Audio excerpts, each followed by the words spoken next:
സംസ്ഥാനത്തെ സർക്കാർ ഏജൻസികളിലും സർവകലാശാലകളിലും ഉൾപ്പെടെ പുതിയ H-1B വിസ അപേക്ഷകൾ മരവിപ്പിക്കാൻ ഉത്തരവിട്ട് ഗവർണർ.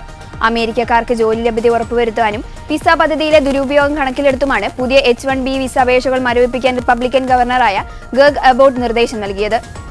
2027 മെയ് 31 വരെ ടെക്സസിൽ പുതിയ H-1B വിസ അപേക്ഷകൾക്കുള്ള നിയന്ത്രണം തുടരും. ഇനി മുതൽ ടെക്സസ് വർക്ക്ഫോഴ്സ് കമ്മീഷന്റെ രേഖാമൂലമുള്ള അനുമതിയില്ലാതെ സംസ്ഥാന ഏജൻസികൾക്കോ ഉന്നത വിദ്യാഭ്യാസ സ്ഥാപനങ്ങൾക്കോ പുതിയ H-1B അപേക്ഷകൾ നൽകാൻ കഴിയില്ല. ഫെഡറൽ H-1B വിസയുടെ ദുരുപയോഗത്തെക്കുറിച്ചുള്ള സമീപകാല റിപ്പോർട്ടുകളുടെ അടിസ്ഥാനത്തിലും അമേരിക്കയിലെ ജോലികൾ അമേരിക്കക്കാർക്ക് ലഭിക്കുന്നുണ്ടെന്ന് ഉറപ്പുവരുത്താനുമാണ് പുതിയ H-1B വിസ അപേക്ഷകൾ മരവിപ്പിക്കാൻ ഉത്തരവിട്ടതെന്ന് ഗവർണർ വ്യക്തമാക്കി.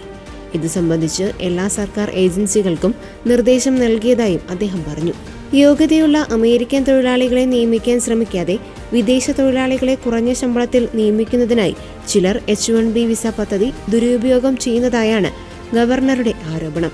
ചില സന്ദർഭങ്ങളിൽ അമേരിക്കൻ തൊഴിലാളികളെ പിരിച്ചുവിട്ട് പകരം H-1B വിസയിലുള്ളവരെ നിയമിക്കുന്നതായും അദ്ദേഹം ആരോപിച്ചു. H-1B വിസ ഉപയോഗിക്കുന്ന എല്ലാ ഏജൻസികളും സർവകലാശാലകളും 2026 മാർച്ച് 27 വിശദമായ റിപ്പോർട്ട് സമർപ്പിക്കാനും ഗവർണർ നിർദ്ദേശിച്ചു. നിലവിലുള്ള വിസ ഉടമകളുടെ എണ്ണം, അവരുടെ രാജ്യം, അമേരിക്കക്കാരെ നിയമിക്കാൻ നടത്തിയ ശ്രമങ്ങൾ എന്നിവ ഈ റിപ്പോർട്ടിൽ ഉൾപ്പെടുത്തണമെന്നും നിർദ്ദേശമുണ്ട്. കുടിയേറ്റ നിയന്ത്രണത്തിന്റെ ഭാഗമായി US പ്രസിഡന്റ് ഡൊണാൾഡ് ട്രംപ് കഴിഞ്ഞ വർഷം H-1B വിസയ്ക്കുള്ള ഫീസ് കുത്തനെ ഉയർത്തിയിരുന്നു.